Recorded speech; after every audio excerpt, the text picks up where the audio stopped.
Welcome to another DragonLance Saga review episode. It is Bakukal Dark Ember the 4th. My name is Adam, and today I'm reviewing Dragon Knight. I have to look and see where I'm. Dragon Knight by Dan Willis. Another book in the series, another author. Pretty much the same story complaints, but I actually did enjoy this. So let's get into it a little bit. But just to preface this, I will be spoiling the story. So if you don't want to know the story or you want to go into it blind when you get around to reading this book, because I'm sure you're going to get around to reading the book, go ahead and turn this off, come back after you've read it, and we can you can just watch. Because I'm not going to be here to chat at that point. But in any case, I would like to take a moment to thank the members of this channel and invite you to consider becoming a member by visiting the link in the description below. You can always pick up Dragonlance gaming materials by using my affiliate link in the description below as well. That being said, the way these work are I give you my pre-written review, and then afterward, if anyone's joining live, just throw up your questions or comments about the story or Dragonlance in general, and then I'll get around to it, and we'll just sort of riff a little bit. It is a Friday night. I'm sitting here with a really tall glass of Pinot Noir, which is delightful, and yeah, I'm looking forward to this evening. So let's get into it. So this novel seems to be exclusively dealing with Davin from the Companions. He is wrestling with his failure of saving Niara from Asvoria and the supposed death of Elidor. He has taken Elidor's flute and is actually practicing using it as a symbol of honor to his blood brother's memory. Quick note about that flute, you never see it again throughout the entirety of the novel. It's brought up once as like a passing comment and then it just disappears. All right, whatever. He's drinking himself into a funk, and when returning to his room at an inn, he's attacked and knocked out before realizing who it is. He wakes up, and it turns out it's Niara's sister, Jira. Now, we learn that Jira is looking for Niara to have her end her family's curse. Their ancestor, whose name was Anselm, was the last of a long line of very potent wizards, but they were cursed somehow, and she has this dragon statue called the Trinisteer, which has something to do with the curse or something to do with the power or something to do with something. It's never really fully explained, or if it was, I wasn't paying attention enough to grasp it. Hey, Jonathan, thanks for joining live. So the problem is that if they drop the curse when Asvoria is still in control of Niara, then she will have access to their ancestral divine arcane power, and they can't really have that. So Jira insists on Davin helping her find Niara, and Davin is taken aback by Jira's resemblance to Niara. I mean, they are sisters, right? So he agrees to take her to the town of Potter's Mill to talk with the seer Shemnara. Of course, I think this was like the third or fourth book that they ended up going to Potter's Mill. It was the Dragonwell book. So they head into the Vingard Mountains again with proper provisions, and they stop at the dog's trading post to end up equipping for the journey, and they visit their own old friend, the dwarf dog who runs the trading post. They finally get into the town and meet all of their old friends from a few books back. I was excited to see Sedai again. He's still alive, and he's still the great father figure that Davin needs, and arguably he's the best character in this entire series thus far. And since this is the second to last book, I'm going to go ahead on a limb and just say he's the best character in this entire series thus far. Shemnara, however, is a seer. She tells Davin that the only way to defeat Asvoria and separate her from the connection that they made in the Dragon Well was, which is the only reason why Niara is still alive, by the way, is to get the aid of Odvar, the Thewar dwarf that worked with Madoc, and have him guide this new group of companions into Virenash Keep to seek the aid of the Dragon Knight. This may seem like an insanely convoluted story with very few characters that always keep returning with zero consequence to any of them. And that would be the correct assumption, because this is like a home game where it's just a bunch of friends sitting around. Some of them were just total assholes working against the party's greatest intentions. We've all had those playing characters in the group. And then we just like, well, we only have so many players in this campaign, so let's just keep bringing them back and let's just keep referring to the same people. And, the bad guys are now the good guys, and they're not really good, but they're helping us in the moment. And sort of the enemy of my enemy is my friend sort of deal. It's very sort of Saturday morning cartoony. And if you didn't grow up with G.I. Joe and He-Man, it may seem really ridiculous and stupid from a narrative standpoint. And that's because it's really ridiculous and stupid to keep referring to the exact same characters that are one book back antagonists, but now you have to work with his friends to accomplish greater goals together. Grow the hell up, authors. How lazy can you possibly be? But I do like this story. But wait, so reluctantly, Davin agrees to approach Oddvar about help, and he finds him in a town called Arnal, working as a blacksmith. You'll remember that Oddvar actually abandoned all of them after being thrown off of a roof magically by Asvoria. So we just assumed he died, because if you are a dwarf or any mortal being magically thrown off the top of a keep, your chances of survival should be 0. But in this series, no one ever dies, no one ever suffers any consequences, so you just expect to see everyone come back. And they do. So Oddvar reluctantly agrees to take them to this keep with the promise of keeping any treasure that they find. I think I skipped over. Yes, they got to go to Virenash Keep to seek out the aid of the Dragon Knight. So the only person that's ever gotten out of Virenash Keep is Oddvar, which is why they have to go to him for help. He agrees to help them if he can keep any treasures they find, when suddenly an elf accosts Davin as he's playing the elven flute, questioning him about where he got this flute. And a bunch of men watching Oddvar decide to draw all of their swords, presumably to attack. Now, really quick, splitting the party is something that made sense in Chronicles, because there was a ton of people in the group. But in this story, it doesn't make any sense because there's only a handful of people in the group. But they do it anyway. And it's strange, but like the last novel I gave a review of is happening concurrently when this novel is happening. So, I do like the pain that Davin is feeling, as it feels real. It feels like Davin is an actually real person with real regret and sorrow and loss.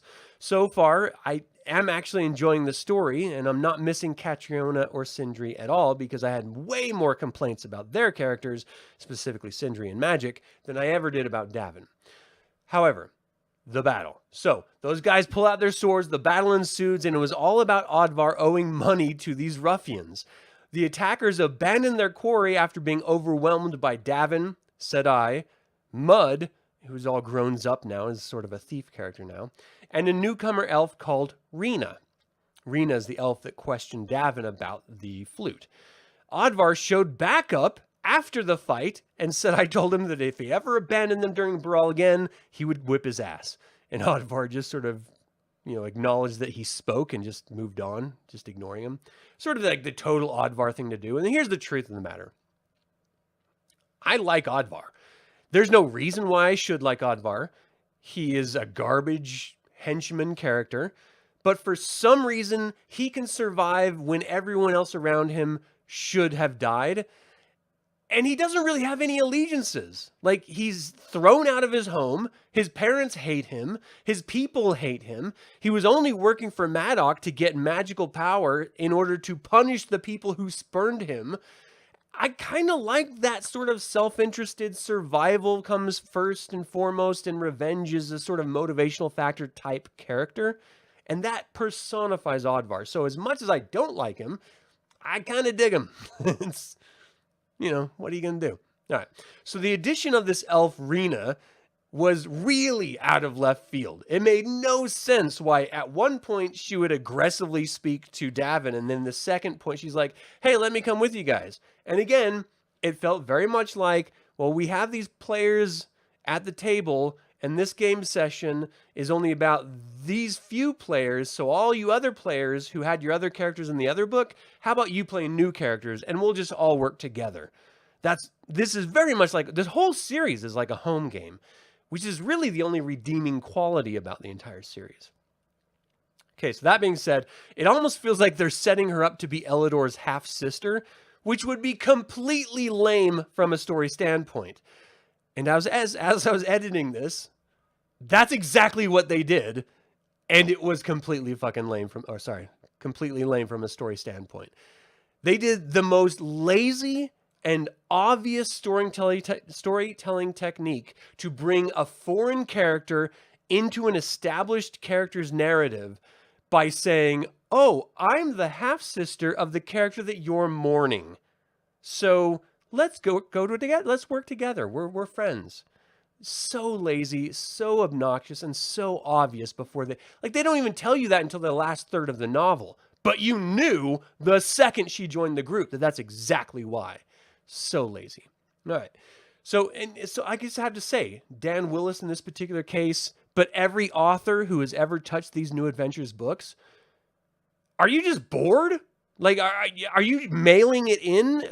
Are you just lost all semblance of trying to tell an interesting story just for the sake of, well, I didn't start this series. I'm just a one-off author in the series. I'm just going to keep it going and, let the next author really figure it out. Because that's what it feels like. And it sucks as someone who loves Dragonlance and who loves a good Dragonlance story. Because very few of these new adventures are good Dragonlance stories, if any, arguably. So they all get on a barge, they go downriver, they stop at a town before they hit Virenash Keep for this dragon knight, the title character. The town also has it out for Odvar, as he seems to be the only person who has ever gotten there inside the keep and out, and this town only exists for other treasure hunters to go into the keep and come out. But since none have come out, this town consists solely of people who have lost treasure hunting, either loved ones or companions or friends. And they all know Odvar, apparently. So they end up blaming Odvar for all of their loved ones' deaths. They wake them up early in the morning, pounding on the common room door in order to collect and, I don't know, maybe hang all of these companions. And the companions end up going out through the window. There wasn't any kitchen with a hole in the ground, so what are you going to do? So the townspeople realize that they snuck out of the window and begin to form a posse to hunt the companions down. So now the companions finally get to the cursed keep, and Odvar says that he got out through a sewer system that ended up collapsing behind him. So he has to begin digging just before the collapse, and everyone notices that the posse is then coming up behind them. So they all rush to get into the tunnel after it was opened. Just as they get into it, it collapses behind them, saving them from the mob, but trapping them in the sewer system of the keep. So they crawl deeper in, because they don't have any other choice, into the building. They discover that they have to crawl into even more of these sewage pipes in order to get into the actual keep itself. They eventually make it in to what appears to be a tomb. There are 2 sarcophagi and a dragon statue in this room. Davin looks at the statue and it has this tiny unbalanced sword and shield, but really nothing of value. He ends up taking the sword for some crazy reason. Davin ends up looking at what appears to be a door, but in the seams of all the doors, plaster is like seeping through on their side, leading them to believe that it was plastered over on the other side to hide this room from entry. So they begin to break through the wall when a group of wild men wander into the room on the other side of the hole that they're breaking through, and they're acting like berserkers. They immediately scream and attack them, jumping through the hole, assaulting everyone. The fighting causes the ceiling to collapse, and not everyone could get through the hole in order to avoid the collapsed ceiling. Hector, the gnome, and Mud, the thief, were apparently buried. Now, there's one point that I'm just noticing now that I totally glossed over, and that's that they went to go find the help of an old war friend, an old veteran war friend of Setai's during the War of the Lance, and it was this gnome that ended up making all these wonderful little contraptions that just happened to work for the Knights of Salamnia. And so he went to him to ask him for some help in, going into Virenash Keep and finding this Dragonite character and getting out when no one else could get out. The gnome said he's too old, he's engrossed in his work, he can't do it. His son volunteers to go because his son has this really sort of tragic story that his father is seen as a failure by other gnomes because his contraptions work. They're not complex enough. And so he wants to redeem his father's reputation, the family name's reputation in the gnomish community's eyes by going on this adventure, succeeding, and probably dying. In the way of every great adventuring gnome who tries to make contraptions that fail and they die in the failure. But that means that they completed their life quest, or that portion of the life quest of attempting to complete a contraption.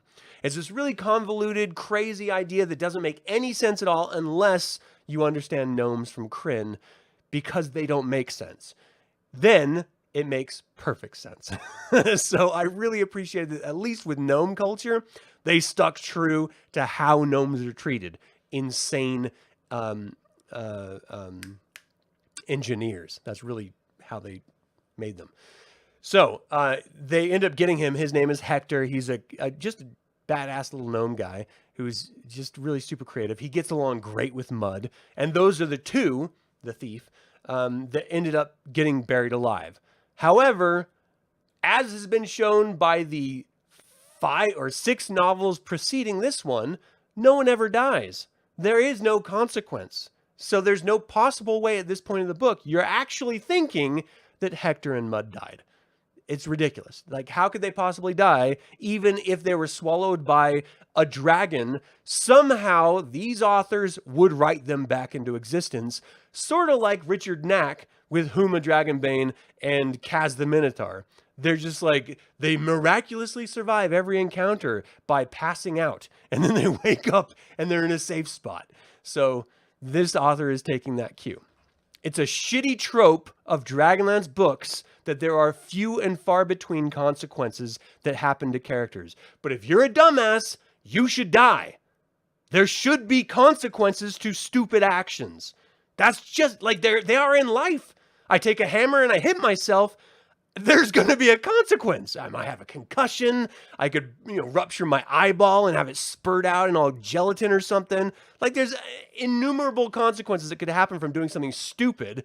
Unless you're in a Dragonlance novel, then it's okay, because you're going to show up in chapter 7 or something like that. So, I don't know why I'm freaking out so badly, but it does really bother me.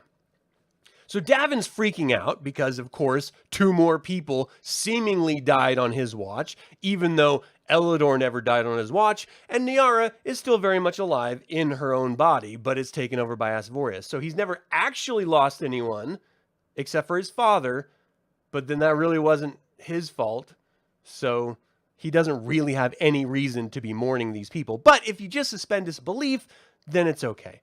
So Odvar tells him that the tunnel will collapse on them if they try to dig those 2 out without bracing the ceilings, and they clearly don't have any lumber in order to brace the ceiling. So they all resign themselves to the reality that their friends are dead and they have to move on to the keep further. Now, you may be asking yourself, just as I asked myself, that this exact situation happened in the last book with Elidor, or 2 books back with Elidor. And yeah, it did happen. And did Elidor get crushed by the ceiling that collapsed on him? No, he just escaped. So why would we ever think that Hector and Mud would die? You did the exact same situation with other characters. Like, it's just so ridiculous. If you're building a narrative that is supposed to be suspenseful, or, you have like a twist where, oh, they're not actually dead, then don't do the exact same thing more than once. It's stupid. It's lazy. All right. So we've already put to bed that the author sucks. So we've been here before, and that time Elidor wasn't dead, so I don't believe Hector and Mud are either. They're eventually caught by knights who take them to Gurgut Virenash, who is the heir to the Dragon Knight. It turns out that the Dragon Knight died a long time ago, but he didn't want his own heir to become the Dragon Knight because his heir, Gurgut, worships Takesis. And so instead, this is such a strange storyline, story beat. Instead of just hiding the sword or refusing in some public way of acknowledging that Gurgut will be the next Dragon Knight, whatever that even means, because we don't know, it's just a title. So rather than having Gurgut be the next Dragon Knight, he puts a curse on the keep, preventing anyone from leaving it. Seems a really extravagant way of preventing your nephew from becoming your heir. But okay, like it's really weird. So he just needs the sword in order to lift the curse of the keep. Davin shows him a sword that he found from the statue, but it wasn't the right one, presumably, telling him about the tombs that he found. Gurgut demands that they dig the tombs out. So the knights and Gurgut act completely mad and insane. They have been trapped in the keep for some 20 years, so their state of mind is kind of understandable. He also acts like the Queen of Hearts from Alice in Wonderland, who doesn't get his way. He just says, off with their heads. That's Gurgut, the Queen from Alice, Queen of Hearts from Alice in Wonderland. Okay, so Gurgut insists that they're punished for not giving him his sword that they don't actually have immediately, and makes them sleep in a well that's filled with this brackish water. There's so much about this that makes zero sense. So they literally take the companions to a grate covered well, open the grate, throw them in the water, and so they are supposed to be able to tread water all night long and then wake up the next morning and be full of vitality and dig out a tomb that just collapsed. It makes no sense at all. Okay, so it's here that we discover that Rena is Elidor's half-sister, and she hired Odvar to find Davin so that she could kill Davin for having killed Elidor. But then she learns that Davin was Elidor's blood brother and actually loved him as family. So that's why she decided to stay and help. Again, it's a situation of, well, we have a player at the table whose character isn't featured in this session, so let's just give her another character to play so that she doesn't just sit there or go home. Very lazy and stupid. Meanwhile, Mud and Hector didn't get crushed. Shock and awe. They went back into the sewer pipes when the ceiling began collapsing and made their way into this kitchen area where they discovered that the keep magically prepares food for those trapped within it. They wander into a dining hall and are seemingly caught by some unknown persons. The next morning, the companions are taken back to the well. Taken out of the well in order to dig out the tomb that they collapsed. They uncover one casket, but it doesn't have the Dragonite's sword. They don't have enough energy to uncover the second one today, so they returned to the well because they're insane. Like, the people inside this keep are insane and have been in here for 20 years. So it's like going into an insane asylum and expecting them to act logically. They wouldn't. And that's kind of how how the author can get away with the insanity that is happening in this keep. But it actually kind of works. As frustrating as it is to the reader, narratively, it kind of makes illogical sense, if that makes any sense. If I'm making any illogical sense. So that's where Mud and Hector find them in the well, saying that they will let them out. It turns out that the group that Hector and Mud ran into were called the Freeholders. And there are actually 3 different groups fighting for control of this keep. There's the looters who live on the upper level. They were the berserkers that they first entered when they entered the tomb. Which the keep doesn't provide enough food for. There's Gurgut's group, who has more than enough food and ends up paying off looters for gear and info on newcomers to the keep. And then there's the Freeholders, who have the right amount of food for their numbers. It's all, it's that sort of what is that bear story for kids? Like, my porridge is too hot, my porridge is too cold, my porridge is just right. That's these 3 different groups and the amount of food that they're given. And there's this one, actually genuinely wonderful trope running throughout all of this where, thanks, Jason. I really appreciate it. How you doing? They eat the exact same thing every single day. The magic of the keep just creates the same meal over and over and over again. And so they sort of go crazy eating the same thing. But once a week, it makes pudding. And so pudding becomes this, it's like cigarettes in prison, right? It's like the bartering and the only moment of joy that breaks the monotony of life for the people trapped in this keep. And you see them like threatening each other. If you don't do this right, yeah, you won't get your pudding this week. And everyone's like, oh shit, I got to get my pudding. I got to do everything right. I've got to act appropriately or do whatever shit job they assigned to me just so I can get my pudding. It's absurd. It's crazy, but it's really, really funny. And then there's this knight that works for Gurgut who constantly drops his sword, and they end up calling him Butterfingers.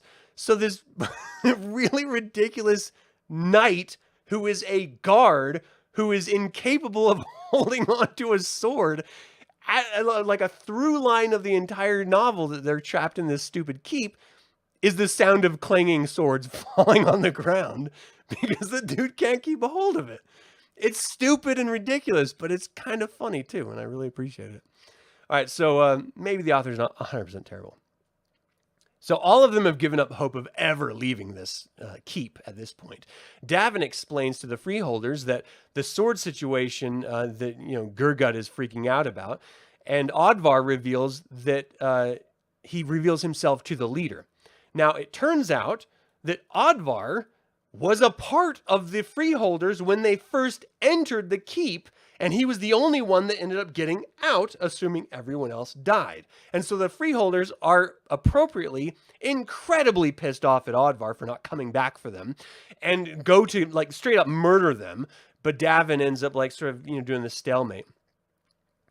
Oddvar and Davin explain to the freeholders how they can end the curse if they can get their hands on the sword. So they devise a plan to set the upper levels of the keep on fire to draw Gurgut and the looters up to the fire. Then the freeholders will go down into the tomb, tunnel through it, get into the other sarcophagus, and hopefully find the sword, end the curse, get out, and have a great cup of tea and maybe some pudding at the town down the street. That's the plan. What could possibly go wrong? So Oddvar is positive that it can be done. Mud and Hector go to set the fire, but in all of the chaos, Hector ends up saving Mud and giving him an escape route, sacrificing himself along the way. The freeholders, with the companions, enter the tomb to see that the second sarcophagus was already opened up, and there was nothing found therein. And then Gurgut and his forces end up arriving in the tomb. So the ceiling caves in as Oddvar had planned, because Oddvar believes that the ceiling of the tomb isn't too deep of earth above it. And if they collapse it, they can actually escape through the ceiling. And so he plans on like removing some of these braces in order to not only stop Gurgut and his group, but also to let the freeholders and the companions get out. So, the freeholders, it ends up working. Ultimately, it means that Oddvar has to sacrifice himself to do this act, but he ends up doing it. And there's this really beautiful moment between Oddvar and Davin, where Oddvar, we have to sort of contextualize the whole relationship here, because Davin grew up believing that Maddock was his father, even though he wasn't. Oddvar has been working with Maddock for years. And so Davin and Oddvar grew up, if not like brothers, then like cousins, like they grew up together living with Maddock, both working for him in some means. And Oddvar is, he's this really sort of shitty Thewar dwarf, but he's grudgingly sort of learned to respect Davin for his leadership style, his care and concern. He's gone out on a limb for Oddvar on a number of occasions throughout the book so far. So he gave him the best compliment he could, and he said, if I ever have a son, I want him to be like you. Which touched me as a father, but also meant that Oddvar turned a leaf. You never thought he could, you never thought he would, you never thought, why would he? It doesn't make any sense until you realize he's going to have to sacrifice himself in order to have Davin have this moment of yet another loss. But this is the only situation where there's, except for Hector, so this is the only book, two different characters who have actually suffered consequences. Two actual characters of the party that the story is focused on have actually died. And so it really did mean something. The whole time I'm thinking, well, they have to keep getting out because that's how it's been the whole time. But they didn't. They actually died. And so this author actually did the one thing that I've been complaining about for 7 novels so far. You have to tip your cap. You have to appreciate that, right? I certainly did. I was blown away. So the freeholders and the companions enter the tomb that they see that was already opened, and the second grave was already opened, but there's nothing in it. Then Gurgut and his forces arrive. The ceiling caves in as Odvar planned, but he had to sacrifice himself in order to get it to cave in. Gurgut is fighting Davin as everyone else does. As everyone else escapes. So it's really like Gurgut v. Davin battle. Now, Gurgut, I didn't explain it, but he's this massively obese man because for 20 years, he's just been constantly eating whatever the keep has been giving him. And so he's like this monstrosity of a human being. And I don't know if you guys have ever fought very large people.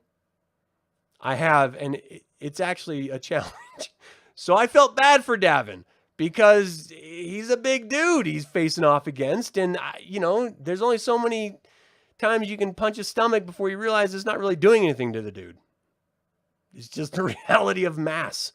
It distributes more when there's more fat between you and your vital organs. So Davin's having a hard time of it. During the fight, Gurgut ends up accidentally opening a secret tomb to the Dragon Knight. And Davin's like, I'm out. He sees his opening and he's taking it. So he goes up with everyone else. He realizes that as soon as he gets up there, he sees everyone rolling around, screaming, crying, laughing, playing in the grass. Like they're finally out after 20 years of being trapped. And he's sitting there going, I should be happy. I should be going with them. But I was sent here to get the Dragon Knight's help. And if Gurgut gets that sword, I'm not going to get the help. And so he goes back in, knowing he may never make it out alive. And this was a really informative moment for Davin as a character. I thought it was really great that he went back into it knowing he probably wasn't going to make it out, but this was the only chance he had. Let's see. So he ends up going back in to get the sword. The Dragon Knight is actually awakened in the fight between Gurgut and Davin, and the Dragon Knight salutes Davin as the whole complex starts to collapse due to Gurgut's, ridiculous fighting techniques within this mining pick. So Davin ends up fleeing with this terrible unbalanced sword that he found, and he believes that he's failed yet again. And this time, it cost the lives of Odvar, who Davin had grown to respect, and Hector. So as everyone is leaving, the keep ends up collapsing in on itself, and they're stopped by the townspeople who saw the burning keep and came to investigate it. They see all of their loved ones, the freeholders, and they end up having this massive party, and as everyone is reunited. However, Sedai actually had a wounded arm throughout this entire thing. He crawled through sewers with an open wound. It got infected, understandably, and now the doctor is saying that we're going to have to amputate his arm.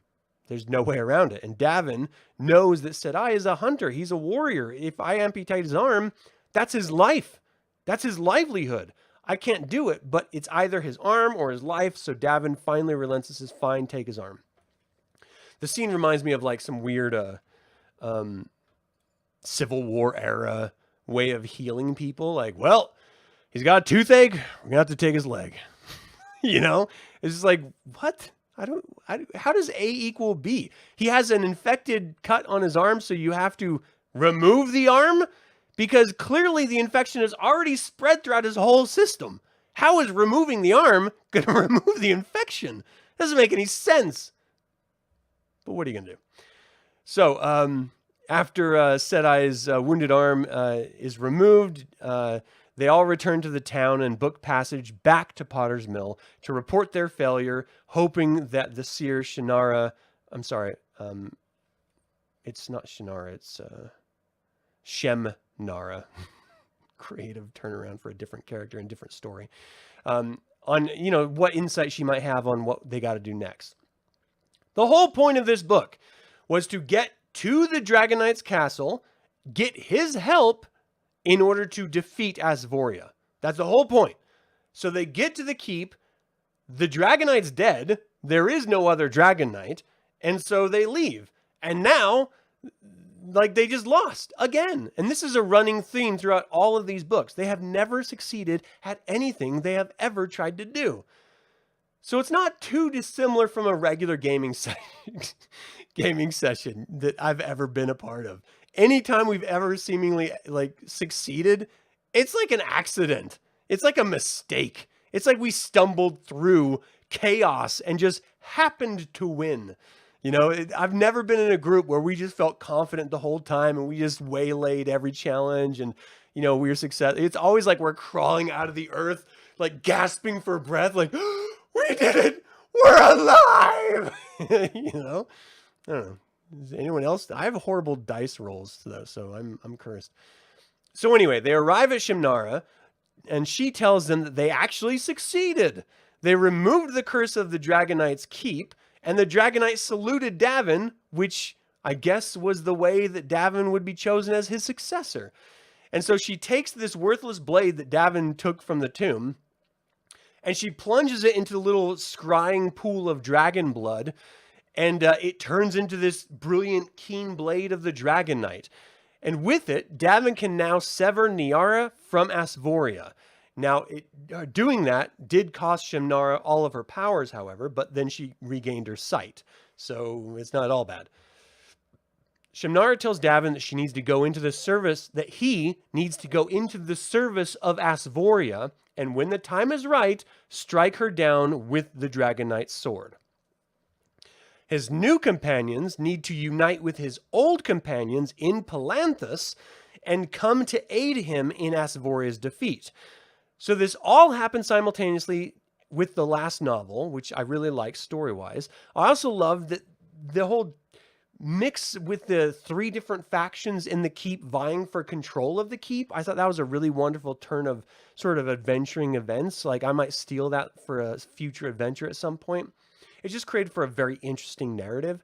And we actually saw consequences. We actually had people die, not live and are told that they died like Elidor, not seem to have died and then returned like Elidor, in literally every other character in this whole book or this series of books, but actually died. And I loved it. It was just amazing. So with the deaths of Odvar and Hector, the loss of Sedai's arm, with one final novel in this series, I'm actually hopeful that they can pull off the conclusion in a very interesting way. It's also fun to watch Jira and Rena, which Jira is Niara's sister that started Davin on this whole adventure, and Rena is Elidor's half-sister. Both of them are like sort of mildly fighting over Davin for his affections, and Davin is, of course, like smitten with Niara, and so he is sexually attracted to these two, but he doesn't really want to engage with them because he likes Niara. And seeing them sort of fight each other over him and seeing him squirm throughout the process is a lot of fun to watch too. It sort of reminds me of the whole Spelljammer series of novels where Teldin Moore, like every other book, fell in love with someone new, like Captain Kirk in Star Trek, and like ended up like breaking their hearts, or they broke his hearts, or he left and met them later. And like, there's never any satisfying ending to any like sexual romantic encounters except for Tanis and Laurana. And that only happened in, well, Cameron and Tiga. And that only happened after years of Tanis running away from Laurana and her just chasing after him. You'll love me. I know you'll love me.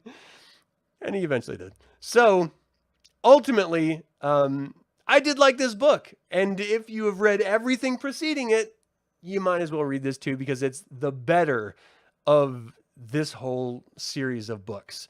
I was pleasantly surprised as much as I was frustrated, and that's different because I'm usually just frustrated. And I can see from a viewer of these reviews' standpoint, just pointing at me and saying, you clearly don't like Dragonlance novels. But that's not the truth at all. I desperately love Dragonlance novels. I just love well-written Dragonlance novels. I don't like shitty Dragonlance novels, and we have a ton of them. And this series just highlights really sort of the worst of the worst of the Dragonlance novels. So, About halfway through, I realized that I was really enjoying this story, and that hasn't happened in the last 2 novels anyway, so give it a go. What do you got to lose, right? All right, so let's see. Chris, here's... You keep trying to push this into the last homies thing. That means that there are no more homies, which would mean the death of this channel. And so it can't be the end of the last homies. It has to be like the continuation of more homies, or the end welcome to homies, or like, I understand you're trying to like spin a turn of phrase or something, but it's just not landing well, is all. Greetings from Bogota. Bogota? I don't even know where that is, Jonathan. But thanks for joining live from Bogota. That's dope. Let me know where that is. Ben, how you doing? Thanks for joining live. Can you expect review of the Wizards of the Coast campaign after it drops? 100% yes, Ben. You can definitely expect a review of it. I did the pre-order, so I'll get it through D&D Beyond 2 weeks before it's officially released in hardcover edition. So those 2 weeks are going to be me reading the entirety of it and giving you my spoiler-free review and setting up a playthrough. I've already reached out to members of the channel and given them an option of joining me as players in the game, because I'm going to run the game itself. So you'll be able to watch it unfold as it actually, happens. But ultimately, I'll give you my spoiler-free review of it before I start that playthrough of the adventure itself. But I'm very much looking forward to it. Even if I think it's going to suck, I'm still going to play through the whole thing and give it a chance. Because Dragonlance is like pizza. It's like bad sex. It's still sex. It's still pizza. It may not have been wonderful, but at least you got laid. That's something. There's a point in everyone's life when you have to just say, it's good enough. Let's end the meal. Let's end the encounter. Let's end the experience. But it was what it was, That may end up being what it is. You never know until you try it. I'm going to give it a go. Okay, Benjamin, thanks for joining live. How you doing? Michael, what is up? How you doing? Thanks for joining live. Preview of the new Dragonlance game looks cool. I mean, that's an opinion.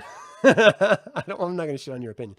I think the previews that I saw really bummed me out, because let me contextualize all of this, because ultimately, and we have to admit this as fans of Dragonlance, with every version of Dungeons and Dragons that Dragonlance has been a part of, it has fundamentally changed Dragonlance. It's changed player options. It's changed functions. Sometimes they've added things to it. They've added options that weren't there before, which changed the gameplay techniques and the world itself. Or they've completely devastated everything we knew and they changed it into a card game like Dragonlance 5th Age, the campaign that I'm running tomorrow. They've always changed Dragonlance. So the only real Dragonlance, if you want to look at it as far as like legitimate Dragonlance, is AD&D Dragonlance, because that's when it was originally created by the group the first time. That is Dragonlance. Everything after that, 2nd edition, 3rd edition, Saga system, now 5th edition, are interpretations of Dragonlance for the new edition and game mechanics. And so it has to change. It has to evolve. And Dragonlance is nothing if not consistent in its inconsistencies and reneging of information. That is what Dragonlance has always been a part of. And so I have to accept and embrace the idea that 5th edition is going to change Dragonlance, some fundamental aspects of it, for the new system. But that's what every past system has done. So I can't really complain about it. All I can do is either accept it or ignore it. And I'm running a Dragonlance YouTube channel, so I'm going to accept it and I'm going to move forward with it. And hopefully it's good, and hopefully I enjoy it, and fingers crossed that that's the situation. So Verkin on them, sick of Verkin. I don't know what Verkin is. You gotta explain that reference. If you attack a dragon, you get flame broiled. Yeah, for sure, dude. Was the Dragon Knight a famous character of the Dragonlance world? No, Michael. In fact, they never explained at all who the Dragon Knight or what the Dragon Knight was, or if he was even a Dragon Knight. All it was a dude who had the title of Dragon Knight, What it meant, we don't know. What powers it imbued, if any, we don't know. And that whoever would, like, someone else had to be named Dragonite to end the curse of Virenash Keep. That was the entirety of the whole story, which is weird and leaving me wanting for better storytelling. But again, it was better than some of the other books. So Jason, yeah, it is Happy Friday, man. Thanks again. I really do appreciate that. You're 5'6", large people. Yeah. It's the worst experience fighting a big dude. It's just the worst. I'm not a big dude. I'm 6'1". I'm 185 pounds, so I'm not a wafy character, but I'm not like huge, you know?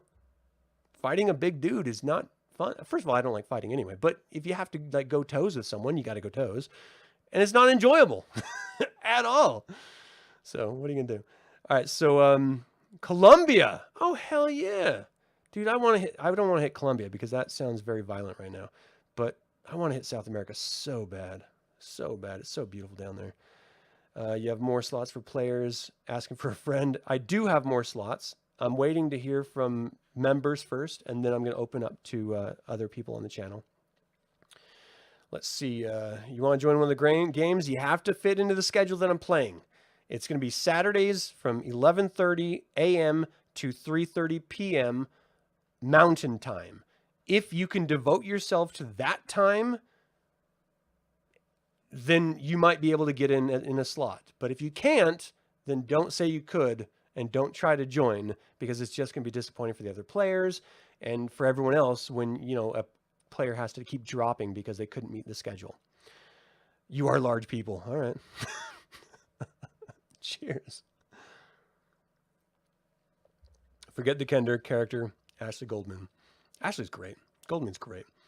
Forget the Kender is going to be so fun. I've got a really fun twist. I hope it pays off. It's all just character, you know what I mean? It's just about telling a good story, having fun with some friends online, and enjoying your time. You know, it's not overtly trying to be too serious. You know, there's those different podcasts where they do like those live play and they try their best to be Critical Role, or they try to be like uber actors. I like falling into a character, and I like playing NPCs as fully realized characters, giving them voices, showing emotion and stuff. But there is a point where you're going off the edge and you're sacrificing the game for your own moment to shine. And I don't enjoy that. I don't know anyone who does enjoy that. So role play when it's appropriate and zip it when it's appropriate. But knowing that line for some people is very hard. So it's just something you have to, you know, as players, you either have to agree that we're going to go 100% in just pure role playing, or we're going to do some of the actual game and role play, or we're just going to do the game with no role play. But you have to do that before you get into the game. Otherwise, it's going to be miserable for everyone. You're looking forward to episode 2. The ogre was tough in episode 1. Yeah, dude. I didn't expect the ogre to be that tough at all. It was almost a total player kill, to be 100% honest. But I didn't want to kill the characters first on the first episode. It was so brutal. Oh, I played Vampire too, dude.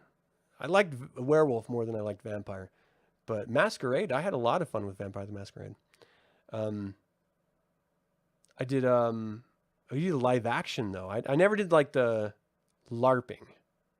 You know, where you're like, I don't know. Do you roll dice in LARPing, or is it all just role play? I never did that. But I always loved actually like getting into the characters so that, you know, the character for this campaign is very different from the character from that campaign. And you just get to sort of fall into something new and have wonderful new experiences and interactions with players. And that way, when you sit down at the table, you know, your friend who always loves to play the rogue and is always the roguish character, or, you know, whatever class, at least they get to experience a different side of you as a person and as a player.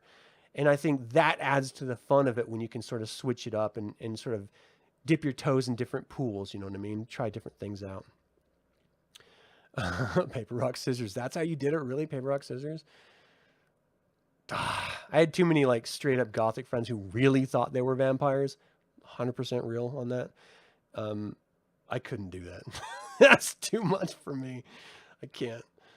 If it's a short campaign with enough notice, you can make that happen. It's going to be the Shadow of the Dragon Queen campaign that I'm going to be running starting in December. So I think I have it tentatively planned for starting December 10th, which I think should be a Saturday. And then it'll be either every Saturday or every other Saturday until we're done with the campaign. So however long the campaign lasts, it's like from first level to 10th level. I've never run a 5th edition game before. I have to read all the rules. I've played in a 5th edition campaign for 2 sessions before. That's it. I didn't even know all the rules. So it's going to be totally new to me. But I have so many years of background of playing D&D that I'm sure I can pick it up. It can't be hard. It's not like it's 3rd edition where you have to like freaking needle down into every little nook and cranny of everything to figure everything out. Oh, yeah, chicks and... Okay, well, that does sound good. Jason, that sounds actually delightful. This is long ago now, but in high school, some group legit named themselves the Vampire Goths and would pretend to feed on each other. So, Wade, tip my cap. I knew those people, but they didn't pretend to drink each other's blood. They literally did. It was a real thing. It wasn't like gallons of blood. You know, they just cut each other and like lick up their wound. But yeah, they did that. It was real. I have some really strange experiences that aren't appropriate for this channel. But yeah, I lived in that world for a very long time. You dug Tabletop Vampire all 10-sided? Yeah, dude, I did too. I loved it a lot. There's another really obscure role-playing game from Steve Jackson Games called In Nomine. And it's about the war in heaven and hell, and you play angels or demons or humans and stuff. I always loved the first 2 Prophecy films with Christopher Walken playing Gabriel. And I always loved the concept of a third of the host of heaven was thrown to earth and became hell, and the devil and all that, you know, sort of old Abrahamic myths. I really enjoy those stories. And so that role-playing game In Nomine was a wonderful exploration of that sort of trope. And so that's another one of those games. It didn't play really well, but it was fun for the story side of it. So anyway, I don't know what I'm talking about. So thank you guys so much. That's going to do it for my review of Dragonite. Yeah, that's what we're talking about, Dragonite, by Dan Willis. It wasn't horrible, but it wasn't the best. And for this series, that means it was great. What did you think of the 7th novel in the New Adventures series? Did you have a favorite part of the novel? You can always email me at info@dlsaga.com or leave comments below. I would like to take a moment and remind you to subscribe to this YouTube channel, ring the bell, and get notified about upcoming videos, and click that stupid like button. This all goes to help other Dragonlance fans learn about this channel and its content. This channel is all about celebrating the wonderful world of DragonLance Saga. And I hope you'll join me in the celebration. Thank you for watching. This has been Adam with DragonLance Saga. Until next time, Slán Javar.